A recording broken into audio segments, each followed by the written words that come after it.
Welcome to this video on whether Germany's debt package will lead to more growth or more inflation. The financial package adopted this week provides for additional infrastructure spending of 500 billion euros over the next 12 years and an estimated 750 billion euros for additional defense spending. All in all, this is equal to 2.25% of Germany's GDP on an annual basis.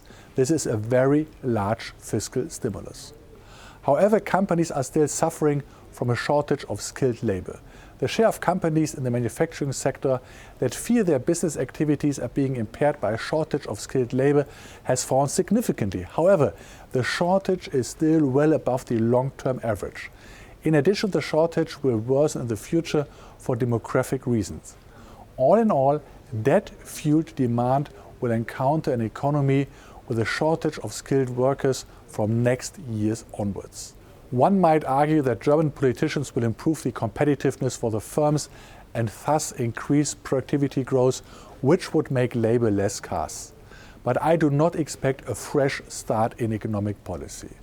For example, non-wage labor costs will continue to rise sharply because the government does not want to increase the retirement age despite rising lifespan.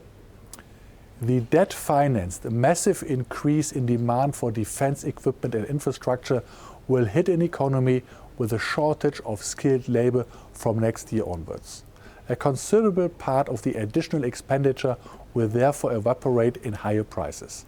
The price-adjusted GDP is likely to increase significantly less than the additional expenditure would suggest. But it will take many months before enthusiastic Anglo-Saxon investors develop a more realistic assessment of the German fiscal package.